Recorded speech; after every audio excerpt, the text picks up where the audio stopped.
শ্রীমদ্ ভগবদ গীতায় শ্রীধর স্বামীর সুবোধনী টিকায় আমরা দ্বাদশ অধ্যায় ভক্তি যোগ শুরু করেছি। আমরা মঙ্গলাচরণটি পড়ে নিই। ও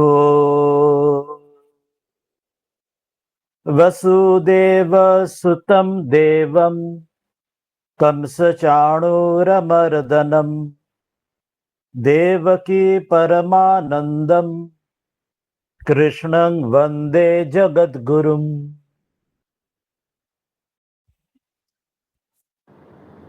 দ্বাদশ অধ্যায়ে আমরা 7টি শ্লোক আগের দিন পর্যন্ত পড়েছি। আজকে 8ম শ্লোক থেকে শুরু করব। দ্বাদশ অধ্যায়ে আমরা দেখেছি যে একাদশ অধ্যায়ে যে অন্তিম শ্লোকটি যেটি স্ক্রিনে রয়েছে 55 নম্বর শ্লোক, মৎকর্ম পরম ভাব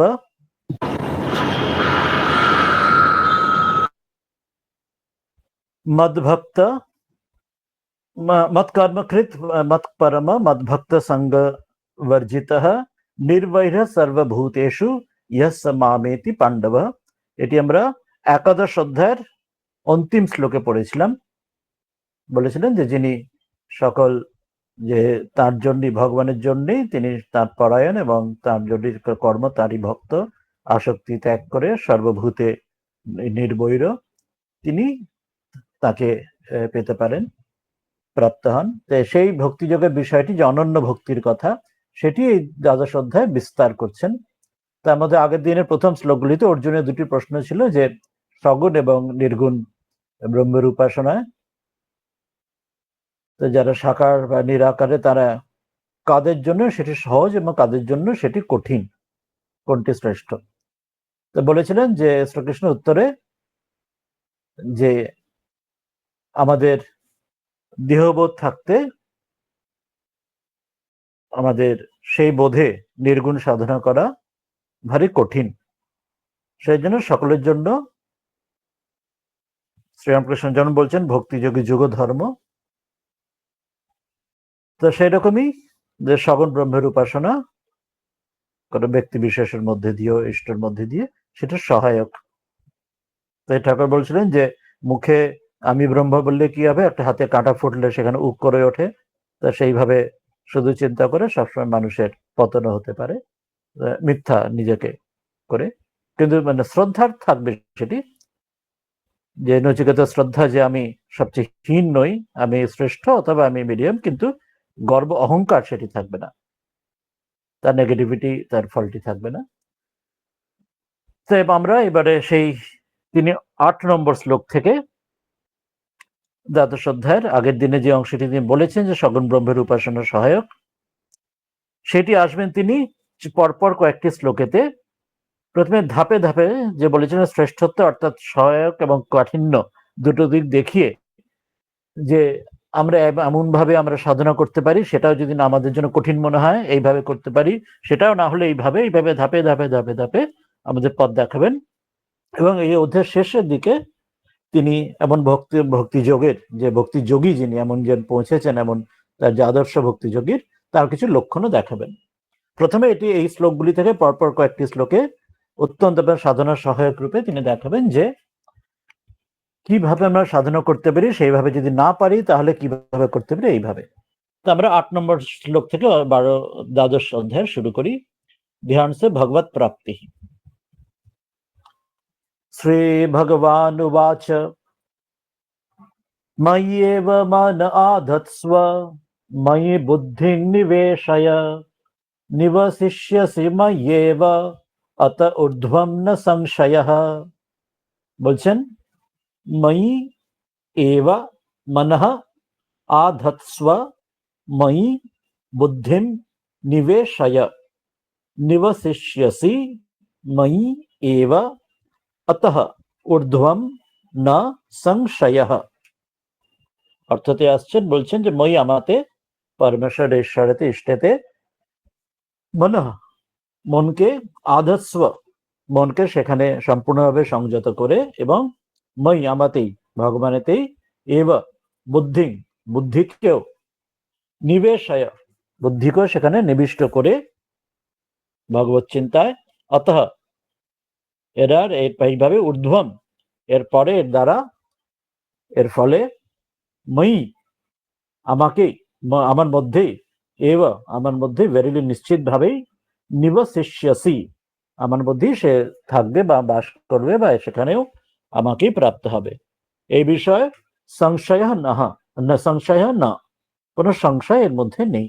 অর্থাৎ নিশ্চিত ভাবে, এমন ভাবে যদি সাধনা করে যে আমার মধ্যেই মন লাগিয়ে আমাকে বুদ্ধি নিবিষ্ট করে যদি সে সাধক থাকে, তাহলে অবশ্যই আমাকে পাবে। এই বিষয়ে কোনো সন্দেহ রেখো না। এটি প্রথম শ্লোকে বললেন। আমরা দেখি শ্রীধর স্বামীর সেখানে তার আলোচনায় চলে আসি, তারপর সেখানে অর্থগুলো আমরা বিস্তারে আসবো। আমরা 6 নম্বর, 7 নম্বর, 8 নম্বর শ্লোকে দ্বাদশ অধ্যায়ের বলছেন ইয়াসমাত এবং তসমাত। ইয়াসমাত এবং তসমাত অর্থাৎ 7 নম্বর শ্লোক অব্দি যেটা বলেছেন যে সগুণ ব্রহ্ম এবং নির্গুণ ব্রহ্মের উপাসনার ক্ষেত্রে, নির্গুণ ব্রহ্মে তাদের ক্ষেত্রে দেহবোধ থাকতে সেটি কঠিন, আর সগুণ ব্রহ্মের ক্ষেত্রে সেই জন্য শ্রেষ্ঠত্ব বলেছিলেন, কারণ তাদের জন্য যেন অনেক সুগম করে দিয়েছেন। তো বলছেন ময়ি এব মন আধৎস্ব ময়ি বুদ্ধিম নিবেশয় নিবশিষ্যসি ময়ি এব অত ঊর্ধ্বম না সংশয়ঃ। অর্থতে আসছেন যে ময়ি এব আমার মধ্যেই, ভগবানেই, সংকল্প বিকল্পনাত্মকম মন, মনের যে ধর্ম সংকল্প বিকল্প, আমরা আগে বলেছিলাম যে অন্তঃকরণে 4টি বৃত্তি অনুযায়ী তাকেই কখনো মন, কখনো বুদ্ধি, কখনো চিত্ত, কখনো অহংকার বলা হয়। যখন সংকল্পে বিকল্প করছেন মন, যে এটা করবো কি করবো না, ডুজ অ্যান্ড ডোন্টস, তো এই বিচার যেখানে সেই স্থির সিদ্ধান্ত আসেনি, তখন তাকে মন বলা হচ্ছে সেই বৃত্তির অনুযায়ী। যখন নিশ্চিত করছে, নিশ্চয় করছে, নিশ্চয়াত্মক বুদ্ধি যখন স্থির সিদ্ধান্তে আসছে অন্তঃকরণের বৃত্তি, তখন তাকে বুদ্ধি বলা হচ্ছে। যখন কি স্মরণ করছে, মনে করছে কিছু মেমোরি থেকে, স্মরণাত্মক চিত্ত, তখন সেই অন্তঃকরণের বৃত্তিকে, পুরনো সংস্কারকে তুলে আনা, মনে করা, তাকে চিত্ত বলা হচ্ছে। এবং যে অভিমানাত্মক যে অহং, মন বুদ্ধি চিত্ত অহংকার, অর্থাৎ এই যে আমি বোধ, যেটি প্রত্যেক জীবের আমাদের যে অহং বোধ থাকে, যে আমি আমি ইত্যাদি, এই বোধটি যে একমাত্র সুষুপ্তি অবস্থা ছাড়া জাগ্রত অবস্থাতেও স্বপ্নতেও একটি আমি বোধ থাকে। তা সেই 4টি অন্তঃকরণের ভিত্তিতে, তা সেই এখানে মনের কথা সেই জন্য বলছেন সংকল্প বিকল্পনাত্মক মন আদস্ব, আমার মধ্যেই ভগবানের ঈশ্বরতেই স্থির করু, আমাকে মন সম্পূর্ণভাবে তাকে আমাকেই তাকে লগ্ন করে সেখানে স্থির করে, এবং বুদ্ধিমপি, এবং বুদ্ধিকেও, বুদ্ধি এটি বলা হয়েছিল নিশ্চয়াত্মক, সেখানে অধ্যবসায়াত্মিকাম ময়ি এব নিবশয়, নিশ্চয়াত্মক বা অধ্যবসায়াত্মক, অর্থাৎ ওটার মানেই হচ্ছে নিশ্চয়াত্মকে এখানে বলে দিয়েছে অর্থতেও।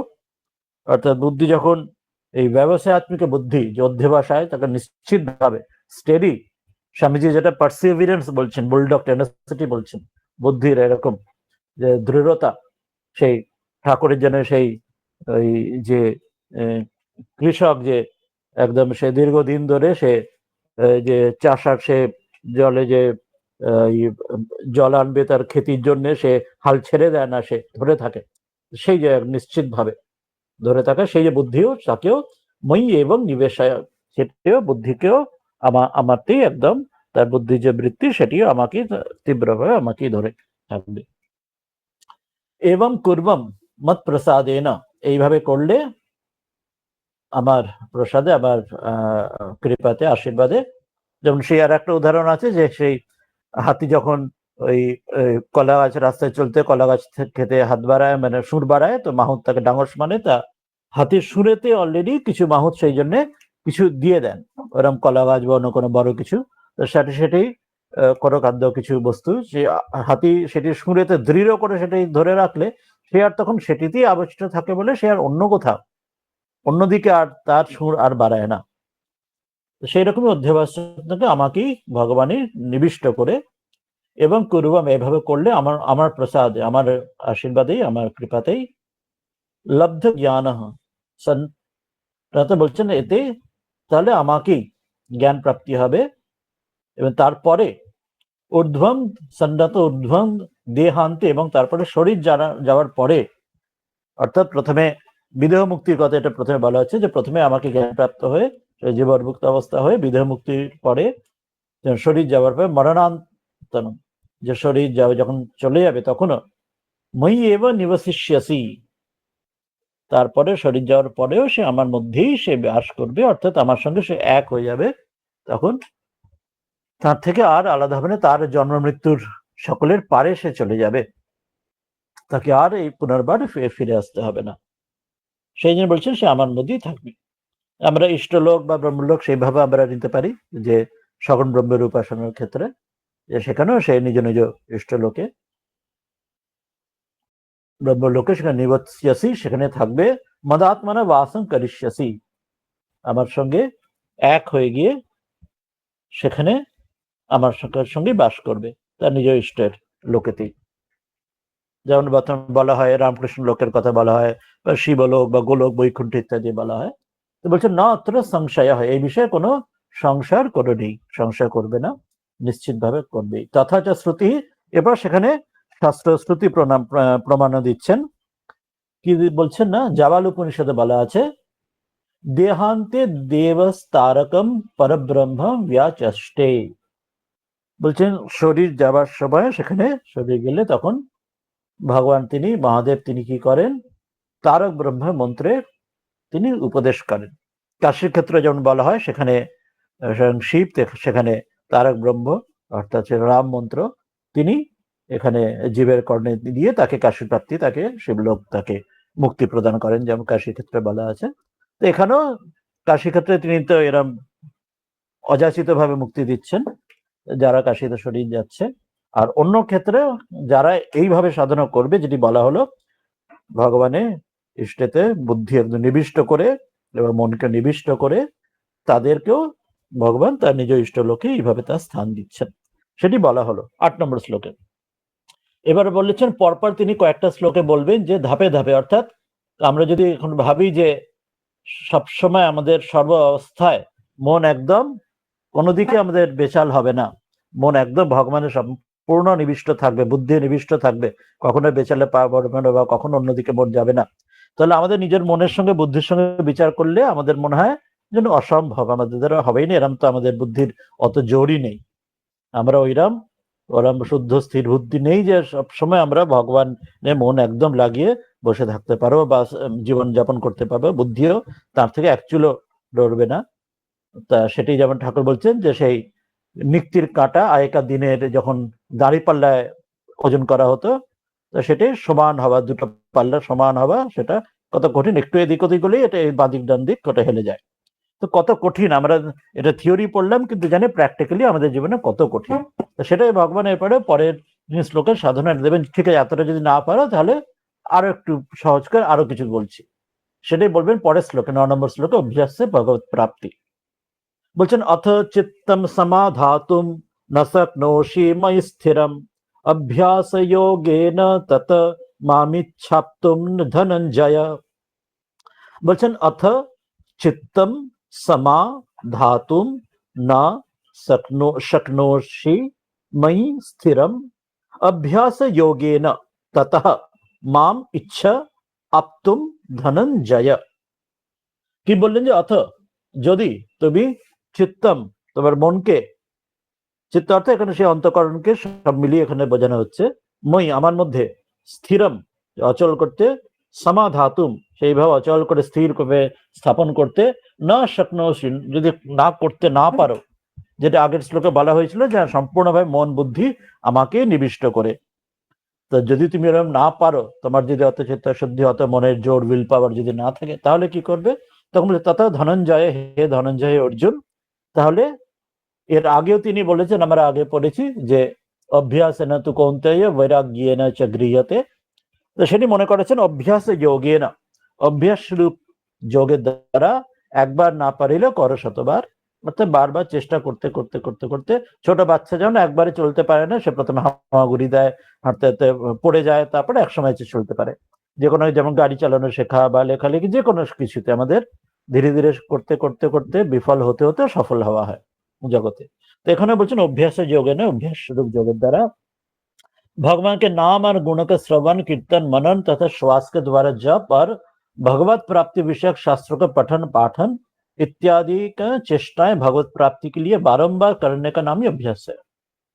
অর্থাৎ ভগবানের নাম এবং তার গুণের কথা শ্রবণ শোনা এবং কীর্তন, নিজেও কীর্তন করা, বলা শোনা, সে সঙ্গীত হোক বা অন্যান্য বিষয়ে আলোচনা হোক, মনন করা, মনে মনে সেটি তার চিন্তা করে, সে গরুর জাবারু কাটার মতো দিনান্তে যখনই সময় পায় সেটি নিজে নিজে মনে মনে চর্চা করা, তথা শ্বাসকে দ্বারা জপ, যে গুরুজি ইষ্ট নাম দিয়েছেন সেটি জপ করা, আর ভগবত প্রাপ্তি বিষয়ক শাস্ত্রকে পঠন পাঠন, এবং যে শাস্ত্র নানা ইষ্টের সংক্রান্ত নানা যে শাস্ত্র পঠন পাঠন, এছাড়া গীতা ভাগবত উপনিষদ ইত্যাদি ইত্যাদি শাস্ত্র পঠন পাঠন, তো সেই চেষ্টাগুলি ভগবত প্রাপ্তির জন্য বারংবার করার তাকে অভ্যাস বলা হচ্ছে।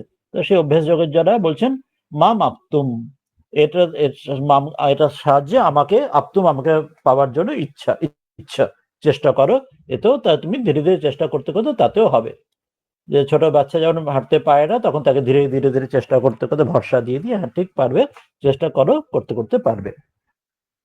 তো সেই রকম বলছেন যে 9 নম্বর শ্লোকে অত্র অশক্তম অপি সুগম উপায়ম আহ, যে আগের শ্লোকে 8 নম্বর শ্লোকে যদি মন বুদ্ধি আমাকে নিবিষ্ট করতে সর্বদা সম্পূর্ণ না পারো, তাহলে একটু সহজ করে তোমাকে বলছি, অথ চিত্তম সমাধাতুম না শক্নোসি ময়ি স্থিরম অভ্যাস যোগেন তত মামিচ্ছাপ্তুম ধনঞ্জয়।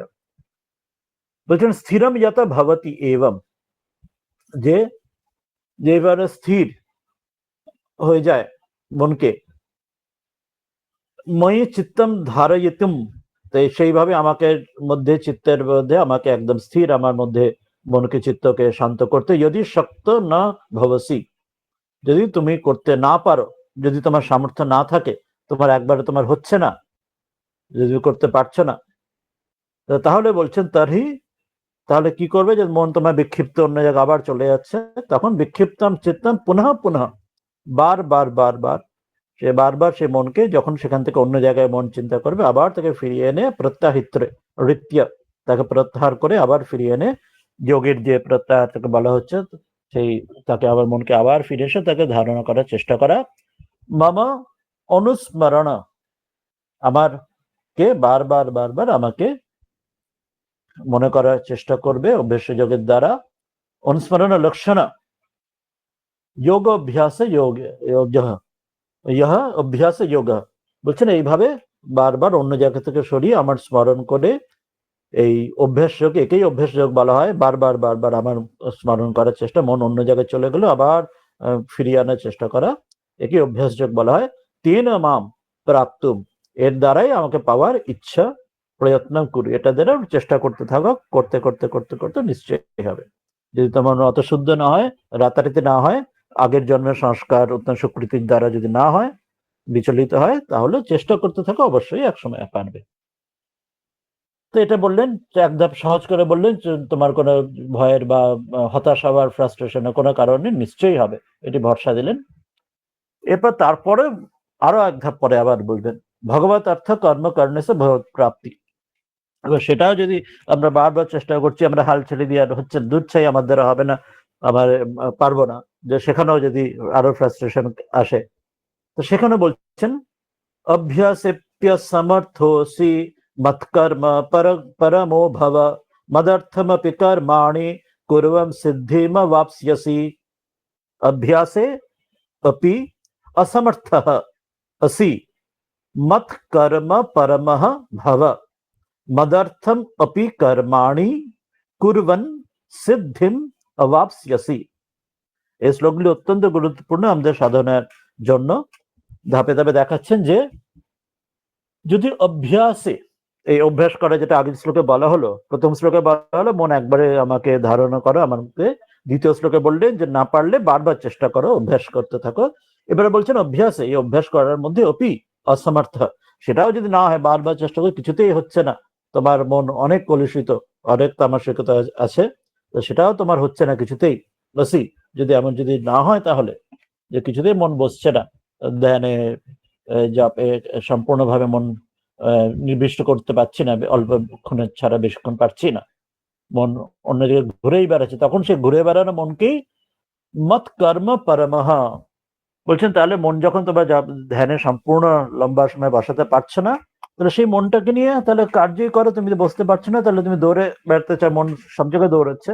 তাহলে তুমি যে মন যখন এক জায়গায় স্থির হতে পারবে না, তুমি অন্য জায়গায় সেই কর্মেই তোমার যখন প্রবৃত্তি রয়েছে কর্মই করে, কিন্তু কেমন করবো? ওটাই মত কর্ম পরমহ ভাব, আমার জন্যই তাহলে কর্ম করো। তাহলে বাকি যে সময়টা তোমার জীবন ধারণের বাকি সময়টুকু, তাহলে তুমি খুব অল্প যদি জবদান করতে পারো, তাহলে বাকি সময়টা আমারই কর্মের জন্য ভাবো, আমার আমার জন্যই কর্মপরায়ণ হও। কর্মপরায়ণ এখানে নিচে বলা হচ্ছে, দেখে নি। বলছেন स्वार्थ त्याग कर यथा तथा परमेश्वर के ही परम आश्रय परम गति समझकर निष्काम प्रेम भाव से सती शिरोमणि पवित्रता स्त्री की भांति मन वाणी और शरीर द्वारा परमेश्वर के लिए ही यज्ञ दान और तपादि संपूर्ण कर्तव्य कर्म में करने का नाम ही भगवत अर्थ कर्म करने के परायण होना है।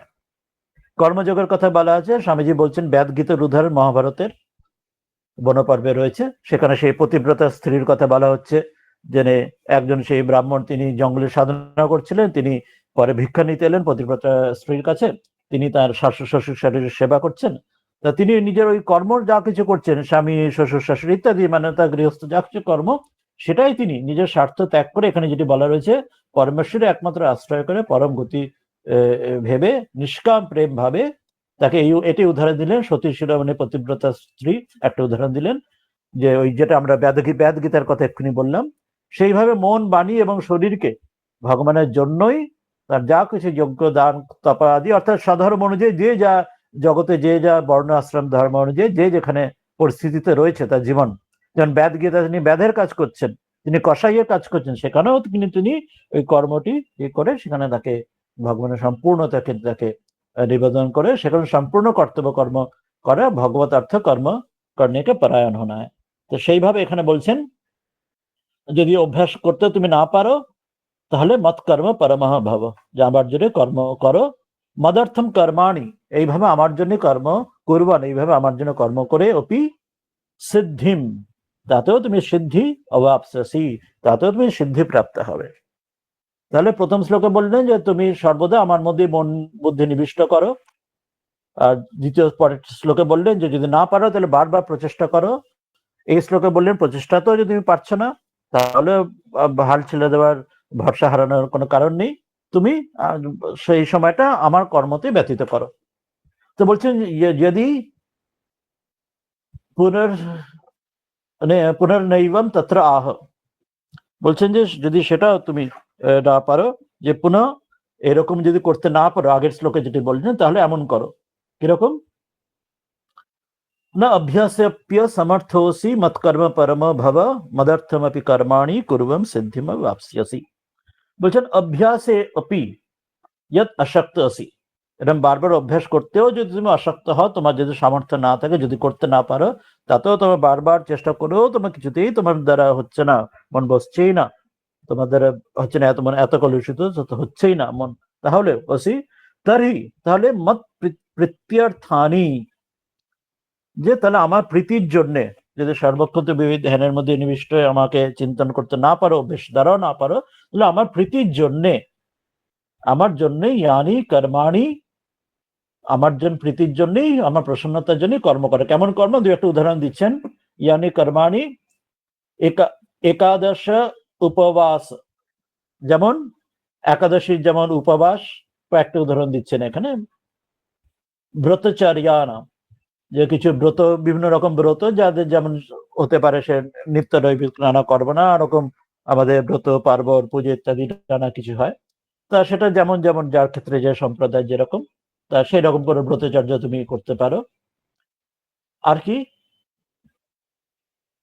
না ব্রতচর্যা, তবে নাম সংকীর্তন আদিনী, নাম সংকীর্তন আদি, তুমি ভগবানের নাম সংকীর্তন সম্পূর্ণ যদি তুমি নিবিষ্ট ভাবে জপ করতে না পারো, তাহলে আমার নাম সংকীর্তন ভজন করে। চৈতন্যদেব যেমন নাম সংকীর্তন শিখিয়েছিলেন, তুমি ভজন আদি সেখানে একা বা একসঙ্গে মিলে তুমি সংকীর্তন আদি সেগুলো করো, যে মন যখন দৌড়চ্ছে সেখানে ভগবানকে নিয়েই তার সেটা যেন স্থির হয়ে একান্তে থাকতে পারছে না, অভ্যাস করেও পাচ্ছে না, তাহলে ভগবানকে নিয়ে মেতে থাকুক সবসময় নানা ভাবে, কখনো একাদশী উপবাস, ব্রতচর্যা, নাম সংকীর্তন, দু একটা উদাহরণ দিলেন। এরকম যেমন কিছু যা আছে। তো ইত্যাদি সংকীর্তনাদিনী তদ অনুষ্ঠানম এব, সেই সব অনুষ্ঠানগুলি পরমম ইয়স্য তাদৃশ ভব, তো সেগুলি করে তৎপর হয়ে যাও, যে অর্থাৎ সেই ধরনের অনুষ্ঠানগুলিতে যে সেগুলি নির্দিষ্টভাবে ঐকান্তিকভাবে সেগুলি পরম, ওই জন্য পরমম ভাবে বলা হচ্ছে যে নির্দিষ্টভাবে সেই কর্তব্যগুলি পরম ঐকান্তিক কর্মরূপে সেখানে তদ্গত হয়ে যাও। এবং ভূতানি কর্মাণি অপি, এইভাবে এইসব কর্মগুলিও যখন মদার্থম করবাম, এগুলি যখন আমার প্রীতির জন্যে, নিজের অহংকারের জন্য বা নিজের লোক দেখানোর জন্য যে আমি কত বড় একজন সাধক বা কত আমাকে প্রশংসা অর্জনে, ওসবের জন্য না, আমার যদি আমার জন্যই সেটা করতে পারো এগুলি, তাহলে করবা মোক্ষম প্রাপ্স্যসি, তাহলে সেটার দ্বারাও তুমি কিন্তু আমাকেই পাবে। অর্থাৎ সম্পূর্ণ মন নিবিষ্ট না করতে হলে কর্মযোগ দেখা বলছেন, কর্মযোগের মধ্যে দিয়ে সবকিছু আমার জন্যে, তুমি আমার প্রীতির জন্য কর্ম করো, তাতেও কিন্তু আমাকে তুমি পাবে। একটা সেই উদাহরণ কাহিনীও আছে, সে একজন খ্রিস্টান একজন এই সাধুর উদাহরণ। তিনি আগের মানে সন্ন্যাসের আগের জীবনে পূর্বাশ্রমে তিনি কোনো খেলা দেখাতেন নানা রকম, ওই বলে বা সার্কাস ইত্যাদির খেলা। তা তিনি একদিন তার এতদূর তার সাধুর উন্নতি যে একদিন দেখছেন আশ্রমের যে অন্য সাধুরা, যে তিনি যেন তার এই চ্যাপেলের মধ্যে মন্দিরের সেখানে গির্জার ভেতরে যেন তিনি মাদার মেরিকে যেন বা যিশুকে তিনি যেন তার সেই ওই খেলাগুলো, যেমন সেই বল নিয়ে যেমন লোফালোফির খেলা, সেটা তিনি একান্তে দেখাচ্ছেন এবং সেটাই তিনি করছেন যেন তার প্রীতির জন্য। এবং তিনি যেমন করে যেন যিনি হাঁপিয়ে ঘেমে যাচ্ছেন, যেন মাদার মেরি যখন যেন তার সেই আসন থেকে এসে তার ঘাম মিছিয়ে দিচ্ছেন, আমার একটা কাহিনী যেমন আছে। অর্থাৎ মানে এটাই যে যখন যদি নিবিষ্ট ভাবে আমরা যদি জবাব ধ্যান একদম করে যদি সেটা যদি নাও পারি, মন যদি দৌড়চ্ছে সব জায়গায়, তাহলে আমার ওই যে কর্মগুলি আমার ঈশ্বরের প্রীতির জন্য, আমরা যে কর্ম আমরা সকাম কর্ম করি নিজের জন্য, যে নিজের লাভের জন্য, নিজের প্রশংসার জন্য, অ্যাম্বিশনের জন্য, সেগুলি ভগবানের জন্য সেই কর্মগুলি যদি শুধু ওটা মোড় ফিরিয়ে দেওয়া ঠাকুর যেটা বলতেন করলে, তাতেও তোমার হবে। এরপরে বলছেন সর্বকর্মকে ফল ত্যাগ ভগবত প্রাপ্তি। পরের শ্লোকে বলছেন যে তাতেও যদি না হয়, বলছেন অথৈ তদপ্যশক্তোসি কর্তুম মদ্যোগমাশ্রিতঃ সর্বকর্ম ফল ত্যাগং তথা কুরু যথাত্মবান। গীতা মায়ের মতো না, গীতাকে অম্বা, ভগবতী অম্বা বলা হচ্ছে। তো সেখানে ওই জন্য মা যেমন, তার জন্য কোনো ঠাকুর যেমন কোনো ছেলে কেউ মা ভালো বলতে পারে না, কারোর পেট খারাপ, যার জন্য যেরকম যা হয় তাকে মা সেইভাবে ভালোবাসেন, কাউকে কখনো তিনি ফেলে দেন না। তো এই বলছেন যে একদম চলতেও পারে না বা সে একদমই খুব নিম্ন অধিকারী হয়তো, সেগুলো পাচ্ছে না, তাহলে বলছেন অথ এতৎ অপি অশক্তঃ আসি কর্তুম মদ্যোগম আশ্রিতঃ সর্বকর্ম ফল ত্যাগম তথা কুরু যথাত্মবান।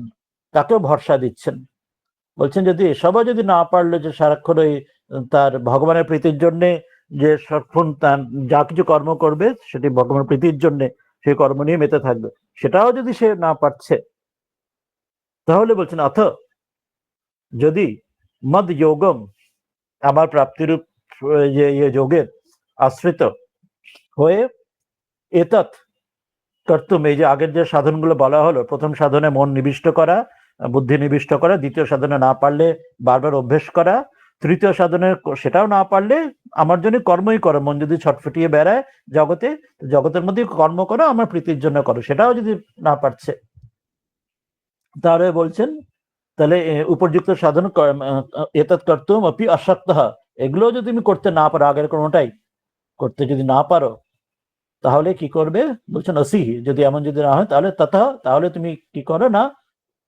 यत आत्मवान, आत्मवान अर्थात मन बुद्धि आदि पर विजय प्राप्त करने वाला होकर सर्वकर्म फल त्यागम, সকল কর্মের ফল ত্যাগ করু, এইভাবে ফল ত্যাগ করো।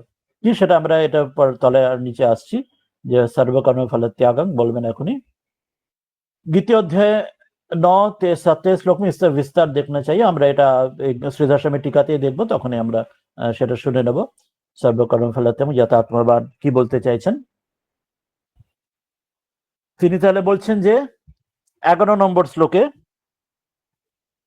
যে অত্যন্তম ভগবত ধর্ম পরিনিষ্ঠায়া অশক্যস্য পক্ষান্তরম আহ, বলছেন যে এর আগের শ্লোকে যেটা বললেন যে অত্যন্ত ভগবত ধর্মে পরিনিষ্ঠান, সর্বক্ষণ সে যদি ভগবান পরায়ণ হয়ে ভগবানের প্রীতির জন্য কর্মেতে যদি মেতে থাকতে যদি পারে, সেটাও যদি না পারে, যেটা আগের শ্লোকটিতে বলা হলো, ঐকান্তিক নিষ্ঠায় ভগবত ধর্ম পালনেও যদি সে ব্যর্থ হয়, যেটি আগে বলা হলো শ্রবণ মনন কীর্তন সংকীর্তন, দু একটা উদাহরণ দেওয়া হলো ব্রতচর্যা, একাদশ উপহার ইত্যাদি ইত্যাদি, তাতেও সেইভাবে যে নিষ্ঠাতেও অশক্যস্য, তাতেও যদি সে সমর্থ না হয়, তাহলে তার উপায় পক্ষান্তরম, তাহলে তার অন্য একটি পক্ষ, অন্য উপায় তার জন্য বললেন। অথৈত্যপ্য শক্তসি কর্তুম মদ্যোগম আশ্রিতঃ সর্বকর্ম ফলত্যাগম তথা কুরু যথাত্মবান।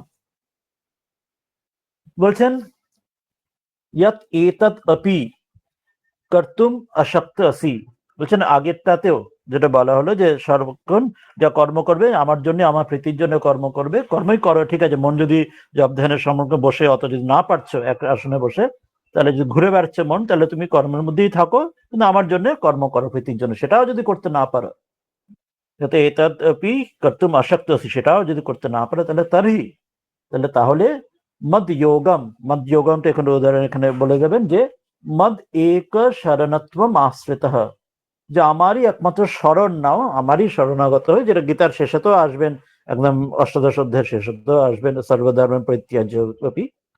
তো এখানে সেটা বলছেন, তাহলে একমাত্র আমারই শরণাগত হও, আমার শরণ নিয়ে, শরণাগত মদ শরণত্বম আশ্রিত সন, সেইভাবে আমার শরণ আশ্রয় নিয়ে, সর্বেশাম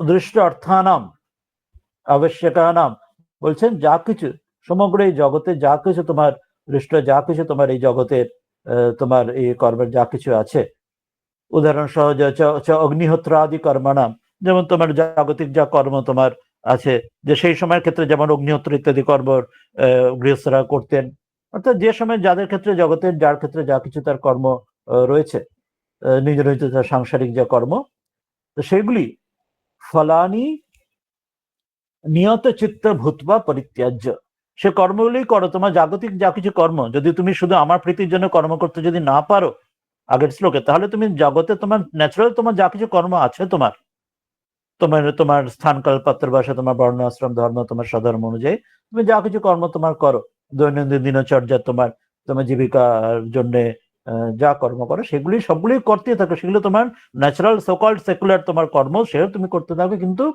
ফলানে নিয়ত চিত্ত ভূতবা পরিত্যাজ্য, বলছেন সেগুলি সবগুলি ফল ত্যাগ করে, ফলের আশা ত্যাগ করে, সেগুলি শুধু কর্তব্য বোধে তুমি করে যাও, সেই সব কর্মই করো, তাহলে তোমার জাগতিক কর্মই করো। এতদুক্তম ভবতি, এই বিষয়ে বলছেন মায়া তাবৎ ঈশ্বর আজ্ঞায়া, এইভাবে এখানে এই বোধে যে ঈশ্বর আজ্ঞাতে যথাশক্তি কর্মাণি কর্তব্যানি, ভগবানের আজ্ঞা অনুসারে আমি যা আমার দ্বারা যে কিছু কর্ম আমার দ্বারা সম্ভব আমি করছি, ফলম পুনর্দৃষ্টম অদৃষ্টং বা, তার যা ফল এই যুগে এই জন্মে যা কিছু আমরা প্রত্যক্ষ ফল যা পাওয়ার, আমরা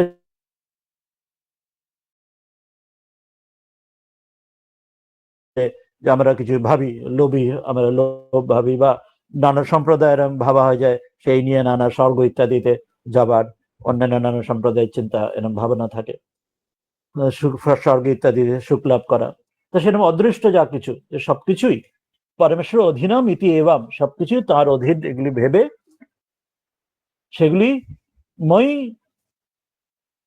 ভারম আরেপ্য, যে আমার ওপরই তার সবকিছু ভার ছেড়ে দাও, নিজে সেটি বইও না, ফলাশক্তি পরিত্যাজ্য, ফলে তার আসক্তি সবকিছু ত্যাগ করে আমার উপর সমগ্র ভার ছেড়ে দিয়ে, বর্তমান মত প্রসাদেন, তোমার যে কর্ম সেগুলি তুমি করতে থাকো, এবং তাতেই তুমি আমার প্রসাদে, আমার আশীর্বাদে, আমার ইচ্ছায়, আমার কৃপাতে কৃতার্থ ভবিষ্যসি ইতি তাৎপর্য, তাতেই কি তুমি কৃতার্থ হবে। অর্থাৎ বললেন তুমি শরণাগত, আমার শরণাগত হও, এবং শরণাগত হয়ে তুমি তোমার যে জাগতিক যাও তোমার তাহলে কর্ম আছে, যদি সর্বক্ষণ আমার জন্য প্রীতির কর্ম যদি তুমি করতে না পারো, নাম সংকীর্তন ইত্যাদি ইত্যাদি সব কর্ম আমার জন্য যদি করতে না পারো, তাহলে তুমি জাগতিক যা কিছু কর্ম করছো, যেমন সেই শ্লোক আছে যে আত্মা তোমার গিরিজামতি ইত্যাদিতে শেষে বলা হচ্ছে যে যদ্যৎ কর্ম করমি তত্তৎ অখিলম শম্ভো তব আরাধনম, যা কিছু কর্ম করছি সেটাই তোমার আরাধনা। যে আমি ওখানে বলা হচ্ছে যে আমি যা কিছু বাক্য উচ্চারণ করছি সেটি তোমারই পূজা, যা কিছু আমি স্তোত্র, আমি যে এই হাঁটাচলা করছি নগর পরিক্রমা সেটা তোমাকে প্রদক্ষিণ ইত্যাদি বলা হচ্ছে। তো সবকিছু আমার উপর ভার ছেড়ে দাও। সেই শ্রী রমন মহর্ষি একটা সেই যেটা উদাহরণ দিতেন যে যেমন ট্রেনে করে আমরা যাচ্ছি, ট্রেনে করে লাগেজ নিয়ে গেলে আমরা লাগেজটা যেটা আছে আমাদের সুটকেস ইত্যাদি, সেটা তো আমি ট্রেনে করে হাতে যখন স্টেশনে বইছি, ট্রেনের মধ্যে সেটা তো আমরা বইতে হবে না, সেখানে তো আমরা লাগেজ রেখে দেবো। সেটাই আমাকে যেমন ট্রেন আমাকে পৌঁছে দেবে ডেস্টিনেশনে, আমার লাগেজটাকেও ট্রেনই পৌঁছে দেবে। সেটা তো আমার বাবার বইয়ে নিয়ে যাওয়ার দরকার পড়বে না ট্রেনে ওঠার পরে। সেরকম হচ্ছে যখন আমি ঈশ্বরের শরণাগত হচ্ছি, তখন আমার সকল কিছু ভার তার উপর দিয়ে দিচ্ছি, তাহলে আমার পাপ পুণ্য আমার সকল কিছু কর্মের ভার, সেটি আমার আসক্তি ত্যাগ করে কর্মফল ত্যাগ করলে তিনি ভার নিচ্ছেন।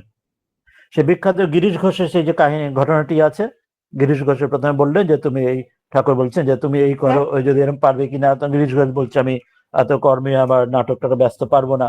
তারপর নানা একের পর এক করতে করতে বলছেন সকাল বিকেল দুবার বসতে পারবে, দুবার প্রণাম করবে, বলছেন সেটা সত্ত্বেও বলতে পারছেন না, আমার খাওয়া দাওয়া ঠিক নেই, কখনো দিনে রাতে কখনো শুই, কোনদিন মনে থাকবে না, ভুলে যাব, তা কিছুতেই কিছু তার পারছে না। তখন তিনি এটাতে বলছেন যে তাহলে আমাকে বকলমা দাও, আমাকে ভার দিয়ে দাও, এখানে এটাই বলছেন অর্থ বকলমা মানে সে শরণাগত, যে তুমি তোমার যা কিছু তোমার জাগতিক যা কর্ম, তাকে বলছে তোমার যা কর্ম ওই তোমার নাটক ইত্যাদি যা কর্ম করো, শুধু জানো যে আমি সবকিছু ভার নিয়েছি, আমি দেখছি। তো সকল কর্মের ফল দৃষ্ট অদৃষ্ট, এই জগতের যা কর্মের ফল অদৃষ্ট স্বর্গের ইত্যাদি কর্মের ফল সব ভার ছেড়ে দিয়ে বকলমা আমাকে দিয়ে তুমি আমার শরণাগত হয়ে যাও। আমার ভার না, ছোট বাচ্চার যেমন সেই ট্রাস্টশিপ হয়, ছোট বাচ্চা বড় না হওয়া পর্যন্ত যেমন লিগাল সিস্টেম যেমন থাকে, তো সেরকম এখানে তাই বলছেন যে আমার শরণাগত হও, তোমার সকল ভার আমি চিন্তা করবো, তোমাকে কোনো কিছু করতে হবে না। সেই জন্য গ্রীষ্ম ঘোষ পরে একটা কোনো প্রসঙ্গে বলছেন যে আমি এটা করবো, ঠাকুর তাকে বকছেন যে ওমা তুমি করবে কি করে, তুমি তো আমাকে ভার দিয়েছো, বকলমা দিয়েছো, আবার তুমি আবার কি করবে, তোমারটা আমিটাও আমাকে দিয়ে দিয়েছো, বলো যে তার যদি ইচ্ছা হয়, তুমি ভার দিয়েছো মানে ছোট বাচ্চার যেমন নিজের তার কোনো অধিকার থাকে না, যে তিনি যখন তার ইচ্ছে হলে তাহলে করবো, সম্পূর্ণ ভার দেওয়া হলো, দৃষ্ট অদৃষ্ট কোনো কিছু তোমার নিজের জন্য আর রইল না, তুমি যা কিছু তুমি জগতে করছো সেটাই তার ইচ্ছে হলে তোমার সেটি করা হবে, তার ইচ্ছে হলে তোমার ফল যা কিছু হবে সম্পূর্ণ তাকে ছেড়ে দাও, শরণাগত হয় বকলমা আমাকে দাও।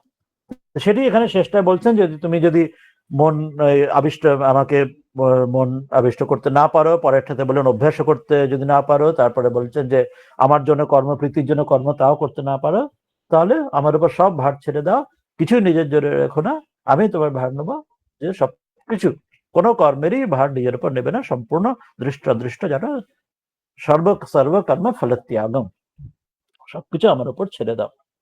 এটি একটু বড় কথা বললেন, এরপর বলেই এটি তিনি উপসংহার আসছেন পরের শ্লোকটিতে, 12 নম্বর শ্লোকে উপসংহারে বলছেন সর্বকর্ম ফলত্যাগ কি প্রশংসা।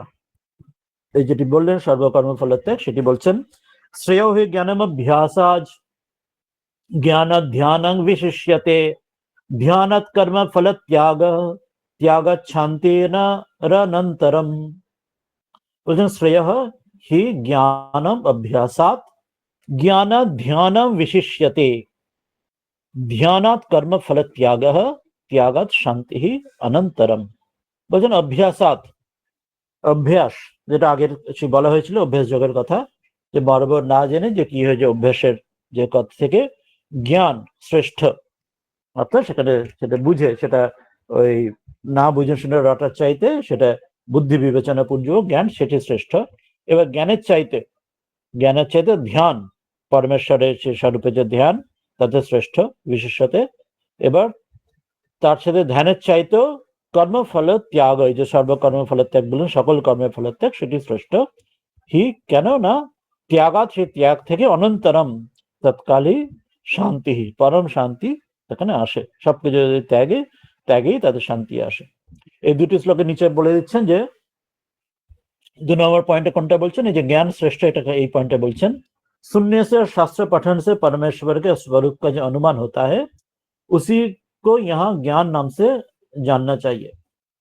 যে শাস্ত্র পড়ার আর পঠনের দ্বারা যে তার যে আমাদের বোধ যেটি হয়, যেটা উপলব্ধি নয়, সেটি আমরা যেটা শাস্ত্র বোধ যেটি হচ্ছে শ্রবণ মননের দ্বারা, তাকে জ্ঞান বলছেন। আর এখানে আর একটি কোনটি, সর্বকর্ম फलत्याग, এই বিষয়ে একটি বলছেন নিচে, केवल भगवत अर्थ कर्म करने वाले पुरुष का भगवान में प्रेम और श्रद्धा तथा भगवान का चिंतन भी बना रहता है, इसीलिए ध्यान से कर्मफल त्याग कर्मफल का त्याग श्रेष्ठ कहा है। কেন শ্রেষ্ঠ বলছেন না, বলছেন যে কেবল ভগবত অর্থ কর্ম করনে वाले पुरुष का, যে ভগবানের জন্য যে কর্ম করছেন, যে সব কিছু তার কর্মফল তাকে ত্যাগ করছেন, সেই পুরুষের ভগবানের প্রেম আর শ্রদ্ধা, ভগবানের প্রতি প্রেম থাকে, শ্রদ্ধা থাকে, আর কি থাকে, তথা ভগবান কা চিন্তন ভি বানা रहता है, তো সব কর্মের মধ্যেও তার ভগবত চিন্তন হতে থাকে। সেই জন্য ধ্যান সে কর্মফল কা ত্যাগ শ্রেষ্ঠ বলছেন। ধ্যানের সময় সেখানে কোনো কর্ম থাকছে না, শুধু ভগবত চিন্তনই সেখানে থাকছে। কিন্তু এখানে কর্ম যখন হচ্ছে, সেখানে কর্মটা হচ্ছে, তার সঙ্গে সে ধ্যানের যে ভগবত চিন্তন সেটাও রয়েছে, ওই জন্য এখানে শ্রেষ্ঠ বলা হচ্ছে। তো আমরা আগে শ্রীধর স্বামী টিকা দেখেনি, তিনি কি বলছেন, বলছেন তমিমম ফলত্যাগ স্তৌতি, বলছেন যে এই ফলত্যাগের স্তুতি করছেন।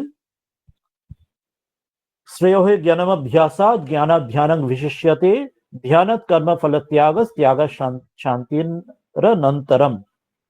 বলছেন সম্যক জ্ঞান রহিতা, যে ঠিক ঠিক জ্ঞান ছাড়া যদি অভ্যাসাৎ যুক্তি সহিত উপদেশ পূর্বক জ্ঞান শ্রেষ্ঠম। কেন বললেন যে যে অভ্যাসের চাইতে জ্ঞান শ্রেষ্ঠ না, বলছেন সাধারণ যেটা কোনো জাস্ট এমনি রটে যাওয়ার যে অভ্যাস, যে কোনো চিন্তন সেখানে বোধ না করে মুখস্থ বিদ্যার মতো করে, সেই যে ঠিক ঠিক জ্ঞান ছাড়া যেটা অভ্যাস, সেই অভ্যাসের ছাড়া চাইতে কোনটা বেশি বেটার না, যুক্তি সহিত উপদেশ পূর্বকম জ্ঞানম, যে জ্ঞানে সেখানে যুক্তিপূর্বক মনন চিন্তন মনন করে বিচার যেখানে আসছে, সেই জ্ঞানটি শ্রেষ্ঠ। সেই জন্য শুধুমাত্র শুষ্ক অভ্যাসের চাইতে জ্ঞানকে শ্রেষ্ঠ বলছেন। এবার সে জ্ঞানের চাইতেও তসমাদপি তৎপূর্ব, জ্ঞান মানে এই শাস্ত্র জ্ঞানের কথা বলছেন, তসমাদপি তৎপূর্বকম ধ্যান বিশিষ্যতে, আর এই জ্ঞানের চাইতে, শাস্ত্র পড়ার যে জ্ঞানের চাইতে ধ্যান শ্রেষ্ঠ। কেন না, এখানে মুন্ডক উপনিষদের একটি শ্রুতি প্রমাণ দিচ্ছেন, ততস্তু তং পশ্যতে নিষ্কলম ধ্যায়মানঃ, বলছেন যে সেই সাধক নিজের বিশুদ্ধ অন্তঃকরণের দ্বারা ধ্যান করতে করতে সেই অভাব রহিত সেই যে পরমাত্মা, তাকে তিনি দর্শন করেন, অর্থাৎ তাকে লাভ করেন, অর্থাৎ ধ্যানের দ্বারা তিনি প্রত্যক্ষ উপলব্ধি করেন। যে জ্ঞানের দ্বারা যেটা শাস্ত্র চর্চার জ্ঞান, সেটা তো অপরোক্ষ জ্ঞান নয়, সেটা পরোক্ষ জ্ঞান, সেটা শাস্ত্র চর্চার দ্বারা বিশ্বাস শ্রদ্ধা উৎপত্তি থাকছে। কিন্তু ধ্যানের দ্বারা যখন তাকে তিনি বোধে বোধ করছেন, উপলব্ধি করছেন, রিয়েলাইজেশন হচ্ছে, এক্সপিরিয়েন্স হচ্ছে, সেই জন্য সেটি মুন্ডক উপনিষদে বলা হচ্ছে যে ধ্যানের দ্বারা তিনি সেই আত্মাকে তিনি দর্শন করেন বা তাকে উপলব্ধি করেন। এটি শ্রুতিতে বলা রয়েছে। এবার তার থেকেও, এবার তসমাৎ অপি উক্ত লক্ষণ কর্মফল ত্যাগ শ্রেষ্ঠ, তার চাইতেও এর আগের শ্লোকে যেটি বলা হলো কর্মফল ত্যাগ সর্বকর্মফল ত্যাগ, তার চাইতে যে ধ্যানের চাইতেও কর্মফল ত্যাগ শ্রেষ্ঠ। কেন না, বলছেন তসমাৎ এবং ভূত কর্মফল ত্যাগাৎ কর্মসু তৎফলেষু চ আসক্তি নিবৃত্তিয়া, বলছেন যে এরকম কেন না, এই কর্মফল ত্যাগের দ্বারা তসমাৎ এবং ভূত কর্মফল ত্যাগাৎ, এরম ভাবে সর্বকর্মফল ত্যাগ করলে তাতে কর্মসু তৎফলেষু, এবং কর্মের যে ফলেতে চ আসক্তি নিবৃত্তিয়া, তাতে সকল আসক্তি ত্যাগ হচ্ছে। শুধু কর্ম করছে কিন্তু কর্মের ফল যেহেতু ত্যাগ করার কেন করতে পারছে না, কর্মের ফলের আসক্তি ধীরে ধীরে চলে যাচ্ছে তার। যেমন সেই পদ্মপত্রে জলের মতো, পদ্ম পাতায় জল রয়েছে কিন্তু সে পাতা ভিজছে না, সে পাকাল মাছ জলে থাকে কিন্তু সে গায়ে পাকে থাকে কিন্তু গায়ে পাক লাগে না। সেই রকম বলছেন যে সে কর্মের মধ্যে থাকছে কিন্তু কর্মফলের ত্যাগ হচ্ছে, মানে তার কর্মে কোনো আসক্তি থাকছে না। তার ফলে মত প্রসাদে না, আমার প্রসাদে, আমার কৃপাতে সে চ সমন্তরম এব সংসার শান্তির ভবতি, বলছেন সে তৎকাল সমন্তরম সমন্তরম এবা, বলছেন যে অনন্তরম মানে তখনই, তৎক্ষণাৎই, সঙ্গে সঙ্গে কোনো দেরি ছাড়াই আমার কৃপা, আমি তাই কৃপা করি বলে সে অতি তীব্র, ধীরে ধীরে না, একদম অতিক্ষণে, খুব তাড়াতাড়ি সে সংসার থেকে সে শান্তি পেয়ে যায়। অর্থাৎ আমার কৃপাতে সে যখন কর্ম তার দ্বারা হচ্ছে, কিন্তু কর্মের ফলে ত্যাগ হচ্ছে, তার মন থেকে আসক্তি চলে যাচ্ছে, ফলে তার দ্বারা সে ওই যেটি সে আত্মার মোক্ষার্থম জগদ্ধিতায়, দুটি একই হচ্ছে কর্মের দ্বারা। আর অন্যটি শুধুমাত্র ধ্যানের ক্ষেত্রে কি থাকছে, শুধুমাত্র সে ঈশ্বর চিন্তন হচ্ছে, কিন্তু সেখানে কর্ম কোনো থাকছে না, জগদ্ধিতা বা জগতের কোনো কর্ম কিছু থাকছে না। এখানে তার ওই কর্মের দ্বারা দুটি হচ্ছে, তার আসক্তি ত্যাগের ফলে তার কর্মটা সর্বকর্ম ফলে ত্যাগ হলে তখন আমি কৃপা করি, কৃপা করে তাকে আমি খুব দ্রুত তাকে সংসার থেকে নিবৃত্তি আমি দিই। তো সেই জন্যই সর্বকর্ম ফলের ত্যাগম এখানে শ্রেষ্ঠ সবার এখানে বলছেন, যে যদি অন্যগুলো করতে না পারে, যেমন সেই গিরিশ ঘোষের কথা যেখানে বলছেন, যে সেই উদাহরণটির মতো, এখানে তাকে শরণাগত হলে তিনি সবকিছু কাটিয়ে দেন এবং তার যা কিছু তিনি তার যা করণীয় তার এই কর্মফল ত্যাগে সেই রামের ইচ্ছার বোধেতে ঠিকই তাকে পৌঁছে দেন। এবার এত অব্দি 4টে শ্লোকে বলার পরে এবার এই অধ্যায়ের বাকি শ্লোকগুলিতে তিনি এমন যে ভক্তি যোগী, যিনি যিনি উদাহরণস্বরূপ এই ভক্তি যোগের যা বলা হলো এখনো পর্যন্ত 12 নম্বর শ্লোক পর্যন্ত, তার এই অধ্যায় শেষ পর্যন্ত তার লক্ষণগুলি বলবেন 8টি শ্লোকে। কিন্তু তার মধ্যে প্রথম 2টি শ্লোকে সংক্ষেপে, এই 2টি শ্লোকের মধ্যে সংক্ষেপে তার বৈশিষ্ট্য বলে দেবেন, শেষ শ্লোক পরের শ্লোকগুলিতে তাতে নানা অ্যাসপেক্ট দেখাবেন। ওই জন্য শুধু এই প্রথম 2টি শ্লোকের মধ্যেতেই তার কিন্তু ফাইনাল ডেফিনেশনটা ভক্তিযোগের যে তার যে লক্ষণ বা বৈশিষ্ট্য বা কোয়ালিটি বা কোয়ালিফিকেশন গুলি এখানে পাবো। 13-14 2টি শ্লোক একসঙ্গে আছে। সংক্ষেপে আমরা এই দুটো আজকে দেখে করে আজকে শেষ করব। পরে নিয়ে আমরা सब भूतों में द्वेष भाव से रहित और मैत्री आदि गुणों से युक्त प्रिय भक्त के लक्षण, এই ভক্তিযোগী লক্ষণ বলছেন সকল ভূতগণের তার দ্বেষ ভাব নেই এবং মৈত্রী আদি গুণ রয়েছে এমন যে প্রিয় ভক্ত, তার লক্ষণ 2টি শ্লোকে বলে দিচ্ছেন। এটাই ফাইনাল ডেফিনেশন বলছেন। আর পরের 15 নম্বর শ্লোক থেকে সেটা পরের দিন দেখবো, তাতে তিনি আরো বিস্তার করছেন নানা অ্যাসপেক্ট, কিন্তু এই দুটো শ্লোকেই কিন্তু ফাইনাল ডেফিনেশন দিচ্ছেন। अद्वेष्ट सर्वभूतानां मैत्र करुण एव च निर्मम निरहंकारः सम दुःख सुख क्षमी संतुष्टः सततं योगी यतात्मा दृढ़ निश्चयः मय्यर्पित मनोबुद्धिर यो भक्तः स मे प्रियः। बोलें अद्वेष्ट सर्वभूतानां मैत्रः करुणः एव च निर्ममः निरहंकारः सम दुःख सुख क्षमी संतुष्टः सततं योगी यतात्मा दृढ़ निश्चयः मयि अर्पित मन बुद्धि यह मद्भक्तः सह मे प्रियः। বলছেন এমন যে শান্তি যে প্রাপ্ত হয়, যে আগের শ্লোকে বললেন সর্বকর্ম ফলের ত্যাগের দ্বারা অনন্তরম অতি দ্রুত, সেই প্রিয় যে ভক্তের তার লক্ষণ ইহা যে সেই সাধক সেই ব্যক্তি সর্বভূতানাম সকল ভূতগণ সকল প্রাণী জীবের মধ্যে অদ্বেষ্টা কোন দ্বেষ ভাব তার থাকে না, এবং মৈত্রহ সকল স্বার্থরহিত সর্বের প্রতি সকলের প্রতি মৈত্রী ভাব প্রেম থাকে, চ করুণা সে করুণা পূর্ণ হয়, কোন হেতু ছাড়াই অহেতুক কৃপা সিন্ধু হয়, এবং এবা তথা নির্মমঃ সে মমতাতে সে রহিত হয়, অর্থাৎ কোনো আসক্তি থাকে না, আর নিরহংকার কোন অহংকার রহিত হয়, সম দুঃখ সুখ সুখ দুঃখের প্রাপ্তিতে সমান থাকে, क्षमी যে অপরাধে তিনি ক্ষমা করেন অভয় দেন। एवटा शब्द पढ़ेनी बोलছেন एवा अर्थात शब्द यहाँ सब गुणों का समुच्चय करने के लिए समझना चाहिए। এখানে এবা বলছেন এই যতগুলো গুণ বলছেন সেগুলো এন্ড এখানে অর্থাৎ সবগুলো নিয়ে বলছেন, অর্থাৎ কোনটা অ্যান্টাগনিস্টিক না, সবগুলো একে অপরের কমপ্লিমেন্টারি, সেখানে বলছেন সাপ্লিমেন্ট করছেন একে অপরকে। যোগী সেই যোগী সততম সন্তুষ্ট নিরন্তর সন্তুষ্ট থাকে, এবং যতাত্মা মন বুদ্ধি সহিত শরীরকে সেকে বসে সংযত রেখে দৃঢ় নিশ্চয় দৃঢ় আমার ঈশ্বরে দৃঢ় নিশ্চয় হয়ে সহ সেই যোগী মই আমার মধ্যে অর্পিত মন বুদ্ধির মন আমাকে অর্পণ করেই মন বুদ্ধি অর্পণ করে সেই মদভক্ত সেই যে আমার ভক্ত মে প্রিয় সে আমার অত্যন্ত প্রিয়। এটি বলে এই তিনি ডেফিনেশন দিয়ে দিলেন ভক্তিযোগে তার লক্ষণের কথা।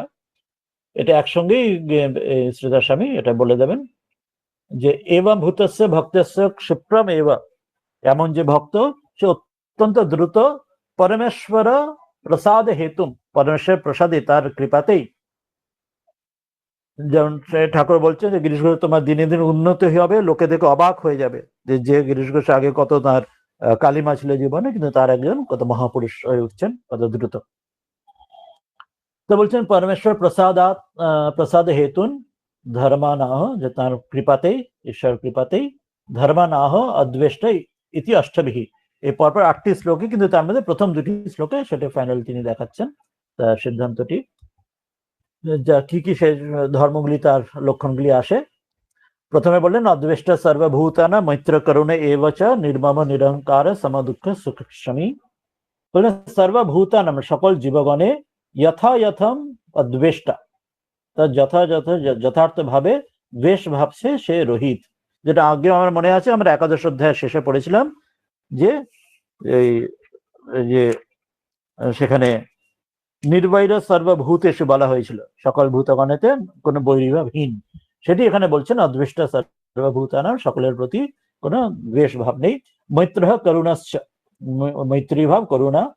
উত্তমেষু দ্বেষ শূন্য, যে উত্তম তার প্রতি দ্বেষ শূন্য, উত্তমময়। আর সমেষু মিত্রতয়া বর্ততে ইতি মৈত্র, আর যার বরাবর যার সঙ্গে তার সমকক্ষ, যে তার প্রতি মিত্র ভাব, যে তার চেয়ে শ্রেষ্ঠ তার প্রতি তার কোনো ঈর্ষা নেই, ওই জন্য দ্বেষ নেই।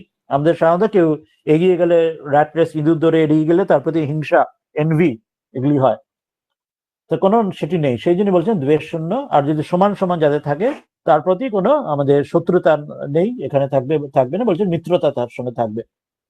আর কি হীনেষু কৃপালু ইতি অর্থ, আর যে তার থেকে নিচু স্থানে রয়েছে তার প্রতি কোনো ঘৃণাও নেই, তার প্রতি কিন্তু দয়া তার প্রতি রয়েছে, কৃপা ভাব রয়েছে, করুণা রয়েছে। তো এইটি 3টি, যা শ্রেষ্ঠ যে তার প্রতি কোনো দ্বেষ থাকবে না, সমান সমান থাকলে তার প্রতি মৈত্রী ভাব থাকবে, আর তার থেকে হীন হলে ঘৃণা থাকবে না, কৃপা করুণা থাকবে। আর বলছেন নির্মম নিরহংকার, যে তিনি মমতা শূন্য হবেন, আসক্তি শূন্য, নিরহংকার অহংকার শূন্য হবেন। কৃপালুত্বাৎ এব অন্যহি, এবং সে যেহেতু তিনি কৃপালু, তিনি করুণা বশ, সেই জন্যে অন্য সহ সমে সুখ দুঃখে তিনি করুণার জন্য সে সকল কিছু, অন্যের সম্পর্কে যা কিছু তার সুখ বা দুঃখ আসে সম্পর্কে জগতে তার কাছে, কোনটিতে দ্বারাই তিনি কোনোভাবে তিনি অত্যন্ত তার ক্ষমাশীল তিনি থাকছেন, শ্রমিক সমাবান, তিনি সমান তাতে থাকছেন, তার কোনো পার্থক্য কিছু আসছে না, মনের মধ্যে কোনো উথাল পাথাল কোনো কিছু যাচ্ছে না, মনের মধ্যে কোনো সমস্যা যাচ্ছে না, সকলের প্রতি সমান থাকছেন তিনি, তার কৃপা ভালোবাসায় সুখ দুঃখ যাই আসুক না কেন অপরের থেকে। আর তিনি ক্ষমা করছেন তাকে, যদি তার প্রতি যদি কোনো অন্যায় হয়ে থাকে। আর বলছেন যে ওই পরেরটি, সন্তুষ্ট সততং যোগী যথাত্মা দৃঢ় নিশ্চয় মারিয়ার পিতর মনোবুদ্ধির মদ ভক্ত সমে প্রিয় সততং লাভে অলাভে চ সন্তুষ্ট, সর্বদা লাভ এবং অলাভ মানে হানি যদি কিছু হয়, তার যে ক্ষতিও যদি হয় বা তার যদি লাভ হয়, লাভ হলে উল্লসিত হচ্ছে না, ক্ষতি হলেও ভেঙে পড়ছে না, সে সমান থাকছে। প্রসন্ন চিত্ত, কেমন না সেটাই বলছেন, প্রসন্ন চিত্ত থাকছে, অত্যন্ত প্রসন্ন থাকছে। যোগ্য প্রমত্ত, না হ্যাঁ, যোগ্য প্রমত্ত যোগী অপ্রমত্ত, অর্থাৎ তিনি যোগী থাকছেন, অর্থাৎ অপ্রমত্ত, তিনি কোনো প্রমাদ রহিত থাকছেন, তিনি আর কোনো প্রমাদ তিনি কোথাও হচ্ছে না সেখানে, সেটি অর্থাৎ যোগী এখানে বলা হলো। তিনি কোনো ওই যেটা নাচতে জানলে বেতালে পা পড়ে না, সেটি অদ্বৈতকায় নাচলে বেঁধে যা ইচ্ছে তাই করে, সেটি ভাবছি বলছেন। তার ন্যাচারালি তার দ্বারা শুধু সৎ শুভ কর্মী তার দ্বারা জগতের কল্যাণের জন্য তার দ্বারা কর্ম হয়। যথাত্মা সংযত স্বভাব, যথাত্মা অর্থাৎ যার ঈশ্বরে তার ইষ্টেতে মন নিযুক্ত বলে সংযত স্বভাব, তার মন তাতে সম্পূর্ণ তার বসে রয়েছে, তাতে কোনোভাবে সেখান থেকে বিন্দুমাত্র বিচ্যুত হচ্ছে না। সেই কচ্ছপের যেমন হাত পা গুটিয়ে নিলে আর কাটলেও বেরোবে না। এবং দৃঢ় মদ বিষয় নিশ্চয়, অত্যন্ত দৃঢ় অর্থাৎ মানে হচ্ছে যে সুদৃঢ় তার আমার প্রতি নিশ্চয় জ্ঞান, অর্থাৎ আমার প্রতি নিশ্চয় দৃঢ় মদ বিষয় নিশ্চয় যার অত্যন্ত দৃঢ়তা আমার ঈশ্বর ভগবানের আমার ঈশ্বরের বিষয়।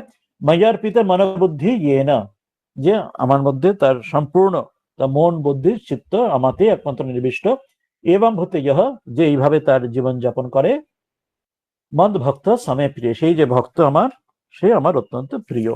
এই বলে এই 13-14 দুটি শ্লোকেতে তিনি তার ভক্তিযোগের যে লক্ষণ বা সংজ্ঞা তিনি দিলেন। এরপরে পরের দিন 15 থেকে 20-তে তার আরো কিছু ফ্যাসেটস গুলো তিনি আরো বিস্তারে আরো বলবেন। আজকে তাহলে অত্যন্ত গুরুত্বপূর্ণ এই শ্লোকগুলি 4টে শ্লোকের মধ্যে দিয়ে আমাদের সাধনার দিক বলা হলো, 4টে শ্লোকে ধাপে ধাপে সর্বকর্ম ফলত্যাগ পর্যন্ত, এবং ভক্তিযোগীর সংজ্ঞা বলা হলো। আজকে আমরা এখানে শেষ করব। এরপরে যদি একটু 10 মিনিট আছে, যদি কোনো আমরা প্রশ্ন আলোচনা কারোর করার থাকে বা শোনার থাকে, আমরা শুনে নিতে পারি। ডক্টর মন্ডল আছেন আজকে, আরো অন্যরা কেউ, ডক্টর লাহিরিও আছেন। কারোর কোনো প্রশ্ন আলোচনা থাকলে সেটা নেবো, না হলে আমরা শেষ করব। কেউ কিছু বলতে চাইবেন? আমাদের সময় তো হয়েই এসছে আজকে।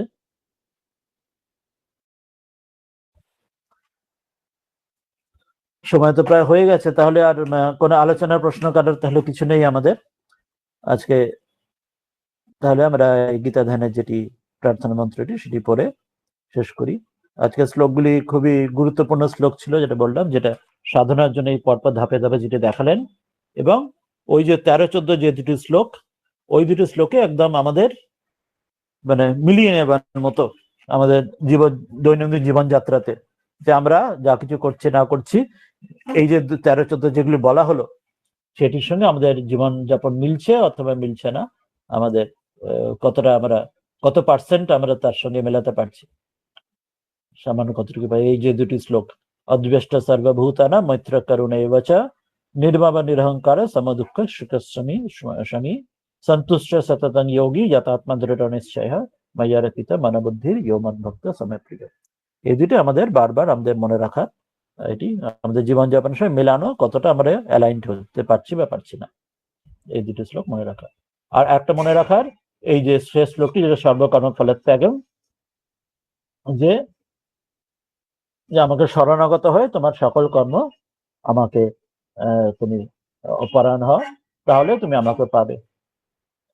তাহলে আমরা আজকে এটা শেষ করি এই শ্লোকটি দিয়ে। কার কোনো প্রশ্ন আলোচনা নেই? ও